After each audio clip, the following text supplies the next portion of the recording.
Michael reviews everything. And of course, I had to see Anaconda. I am one of the very few fans of Paul Rudd, but I'm a big fan of Jack Black. Obviously, both Jewish, so I got a little bit of a bias there. But in an interview with Zach Galifianakis, is that how you say it? Gal in a cat piss, cuddle with an actress, snuggle with a cat, whatever it is. Zach Galifianakis, I think I said it right. In his interview between two ferns of interviewing Paul Rudd, said, "How do you hide your Judaism?" And he goes, "I don't hide my Judaism." He said, "Are you practicing?" He goes, "No, I'm not practicing. I perfected it." It just stuck with me because it's freaking hilarious. And Paul Rudd, and man, we don't really see him as very Jewish. Jack Black, obviously, he is a little bit of himself throughout everything, right? Whether he's in School of Rock or whether he's in Anaconda or he's in Minecraft or Nacho Libre. He's kind of a little bit of the same guy. I love that continuity like Jim Carrey has. However, he's a totally different guy in every film. Enough, just enough. In Anaconda, we get to see Jack Black as a whole different person. Now, Jack Black, I would say, is the main character, but he has his team of buddies. And so we are going to cover that in this review without further ado. Guys, make sure to like and subscribe. And soon we'll have sponsors. And I just love that you guys are showing me love. I have 10, 20,000 views on some of these earlier videos of my movie reviews, which is why I'm pouring into this specifically with movie reviews. I also do restaurant reviews and random toy reviews and Pokemon polls and random stuff. But movies, I'm a big movie fan. And if you're here, you are too. So like and subscribe. All right. So I saw this on the 24th, the day it came out. Now I did watch this movie with an upside down margarita, is what they call it, the Hellfire Margarita, and it is a Stranger Things themed margarita with black salt and a lotus root dyed red, and that kind of set the tone perfectly for watching the film. All right. So the movie Anaconda, the film opens up surprisingly very serious. I did not see this coming. Very serious in Brazil, where everyone's speaking Portuguese, where a man is brutally killed by a massive snake. For a moment, it feels like we're getting a straight horror reboot, and I'm excited for it. I'm here for it. I got my marg. Here we go. Thought it was more comedy by the trailers, but here we go. Then the tonal shift obviously cuts to Jack Black filming a ridiculous wedding video, which he calls wedding films, and Paul Rudd as Griff, lovable out of work character, currently employed at Lowe's. We got no scenes of Lowe's that could have been fun, but we didn't do it. Now, Jack Black plays a guy named Doug. He's a stressed out family man trying to hold life together alongside their old childhood friends, Steve and Kenny. So it is a small group, four main characters, essentially three dudes and a girl, and you're gonna love who they are and who they turn into be. On Doug's birthday, the group watches Quatch, like Sasquatch without the sass. Quatch, which is a terrible movie they made as kids, and the nostalgia sparks an idea. They're massive fans of Anaconda, the original movie, and so naturally they decide they want to reboot it. Now, Doug writes the script, and Griff kind of lies, says he has the rights, but we don't know he lied yet. He goes, "I have the rights to it." Makes up some story. So spirits are high. Money's pretty much non-existent, but excitement wins over. So off to the Amazon they go with almost no really money anymore.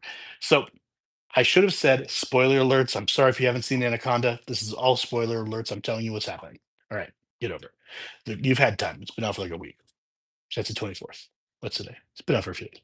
All right. Now the crew heads to Brazil, hiring a boat captain who turns out to be drunk in the bar. So his keys are stolen by Anna. Anna becomes a key player in the movie, not as much as she could have been, but she's actually the pretty much the first actress we see in the beginning of the film. Remember the serious part I mentioned? That's Anna. Okay.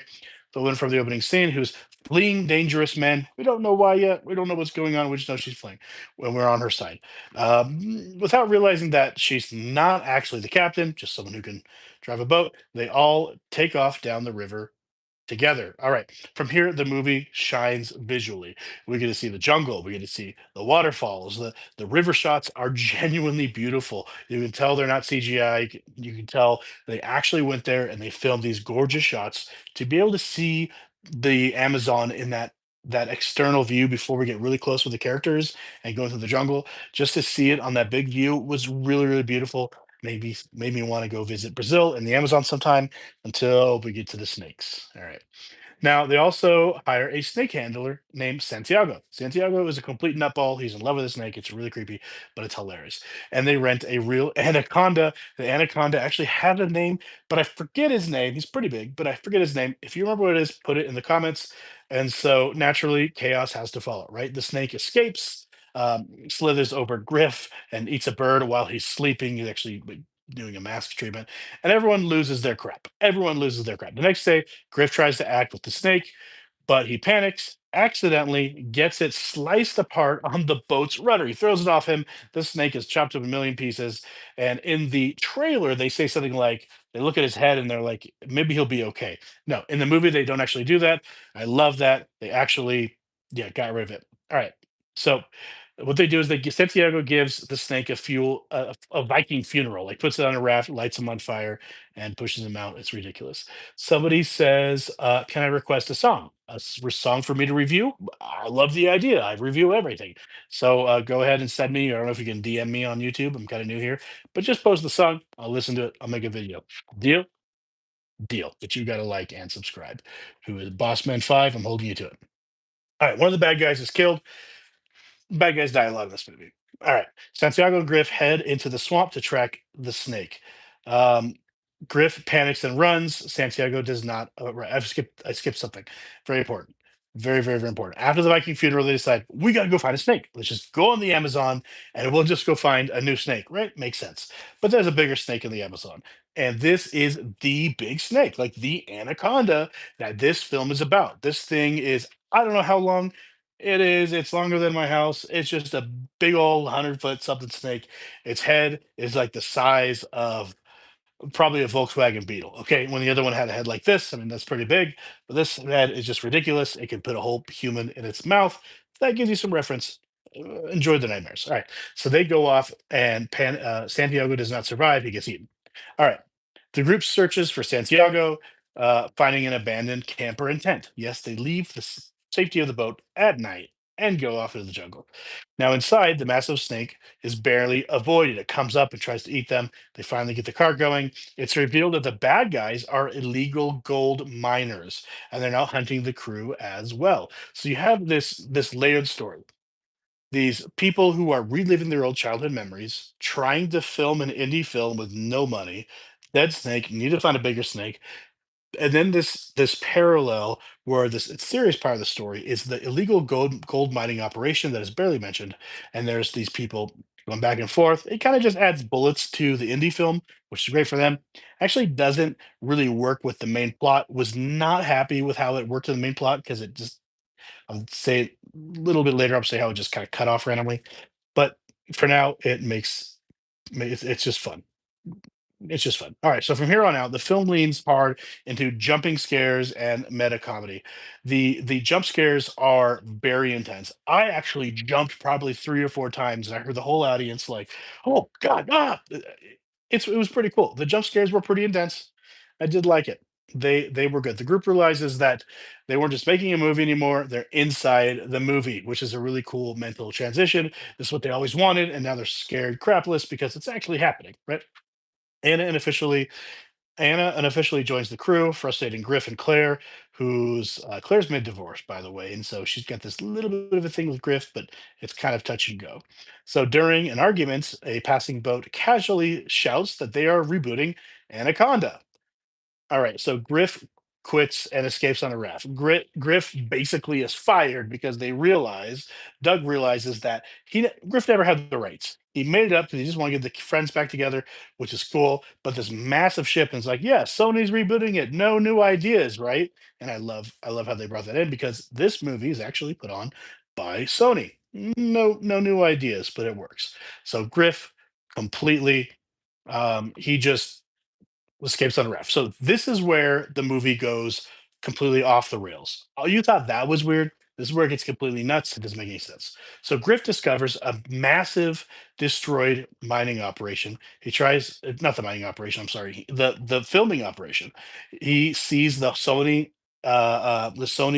boat and everything, it's all destroyed. The crew's gone. The snake has completely wiped everything out. He tries to save a woman, but she's immediately eaten by the snake after he says he could help her.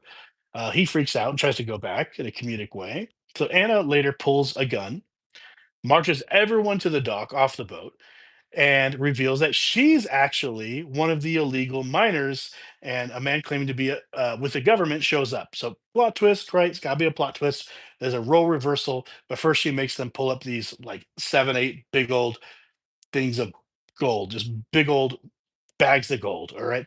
So chaos erupts. Claire headbutts Anna in a great way, steals a gun, and before Anna can recover, she's snatched up by the snake. She's eaten by the snake. Then comes the most unhinged scene in the movie. This is insane. A spider bites Doug. Kenny isn't featured a whole lot, but Kenny's here. Kenny's here. He's great. It's Steve Zahn, I believe. He insists that he will fix the spider bite. All right. So he has stage fright and cannot pee sitting down. Now, my wife mentioned this was actually from another movie that he's in where he couldn't pee in front of people. Now, I don't know that movie, but she found it hilarious. I didn't because, yeah, I thought it was thought it was just jellyfish, right? He can't pee. So Griff bends over like a chair, and the entire group cheers him on as he finally pees on Doug's leg. It is absurd, stupid, somehow lands. But I feel like it took so much time of the movie, so much time of this movie of a spider bite getting peed on that it really didn't make a lot of sense. All right, so moments later, the snake drops from a tree and eats Doug, full Jumanji energy. Literally, he's standing there, he's talking, the snake comes down, boom, and pulls him up into the tree.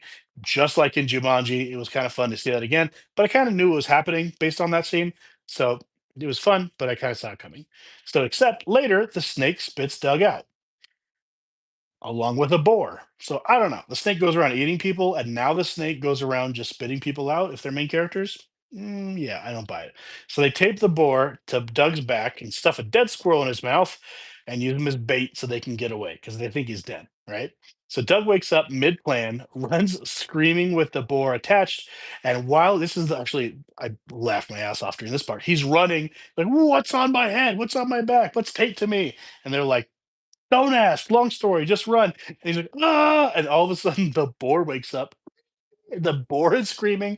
He's screaming. He's running, and it was hilarious. Now, obviously, he's a main character, so the snake kind of slides and gets eats the boar off of his back. So the snake apparently didn't like boar, and that's why he threw it up. And now he does like boar. That part was really weird, but he made it happen. And obviously, Doug got away. So then, because why not? Ice Cube shows up.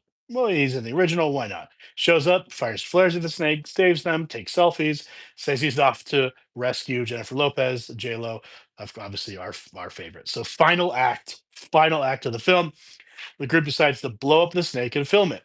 The plan fails, like you think you would. The injured snake corners them. Griff flashes back to their childhood movie, finds courage, shoots a barrel, and blows the snake apart. What's in the barrel? We don't know. Explosives, gasoline. I have no idea. It just works. Blows this thing to a million pieces, even choppier than the snake that Riff threw on the rudder. There's actually two big snakes in this film, and he kills them both. So the head somehow gets up and starts coming in charges after Riff. So Doug finishes it with a stab, actually a stab of a little trophy that his kid gave him. So here's the thing: they survive. Griff and Claire get married. Kenny can now pee in public. J Lo shows up at Doug's house, says he loved the movie, wants him to direct the next Anaconda. Doug faints. There's an after credits scene where Santiago wakes up and cheerfully announces, "Ha ha! I'm alive!" So here's my final thoughts. This movie is greatly cast. It is, obviously we got some old like SNL kind of feel to it, but it was greatly cast and it does a solid job blending adventure comedy and jump scares. That said, we needed more snake. We needed a lot more about the snake. There's no lore. The natives don't say, "Don't go there. There's a big snake." How this snake is the size of a friggin' dinosaur. It's got to be decades and decades old. It's got to have some lore, and the locals know nothing about it. And it just was there the whole time, eating dozens of humans in an afternoon, and nobody seemed to care. We needed more about the snake and just more snake in the film, right? The illegal gold miners felt like an afterthought, despite dominating the opening and the middle of the film. After they see Ice Cube and they decide to blow up the snake, it's like a whole different movie. They don't care about the miners. Yeah, it was weird. The first act was slow and very dialogue heavy, which I appreciate to build the characters, but we could have learned more about the characters in the jungle mid adventure. I don't feel like we really needed to have the first 20 minutes or whatever it was back back at home in the States and just really learning about each other that much. That was slow. The last third of the movie moved way too fast. It was boom, boom, boom, boom, dead snake done, and I was like, "What happened?" They rushed the end of the movie. So here's some things we need explanations for. Okay, we have unfinished business, Sony, and here's what it is. Why was the snake so huge? Did he fall into some toxic ooze, gamma radiation, ate something, some kind of growth hormone? Was he survived dinosaur? We don't know. Snake was just huge, and why is he the only huge one? We don't know. All right, why it only spat out main characters? That's too cheesy. You can't just beat around the bush. Why did the snake only spit out main characters and then spit out the boar and then eat him again? That didn't make any sense. All right, and what actually happened to the gold? Is it still there? Can I go get some? Talk about Anaconda. Can I go? Okay, so they had these huge gold nuggets and like five, six, seven, 8 bags of them, and they just left them there on the dock and ran. They never said anything about it. These people have no money. These people have financial problems. They can barely get any money to actually go to Brazil. They're right there with millions of dollars of gold nuggets. Nothing stamped on them. There's no serial number on them. They can melt them back in the States or in Brazil and get some money back. And instead, there's nothing about the gold. So I sat and I waited to the end of the credits to see if the gold popped up. Nothing. Sony, Anaconda, Jack Black, Paul Rudd, the other guys, you owe me, Michael, an explanation. What happened to that gold? Overall, it's a messy, ridiculous, self aware film, but it could have benefited from more jungle adventures and less just talking about jungle adventures. Still, it knows exactly what kind of movie it wants to be. It's kind of like if the Hangover crew was in the middle of the jungle. That's basically what it is. And it mostly commits to it. It tries to be serious and it doesn't work, but it mostly commits to it. So verdict is worth the ride, especially with a strong margarita. I think the margarita helped. All right, guys, that is my long explanation and review of the new 2025 Anaconda that just came out. If you disagree with me, it's okay. You're wrong. Comment below. If you have something that you want me to review, put it in the comments below. Don't forget to like and subscribe because pretty soon we're going to have some sponsors. I'm excited. Appreciate you.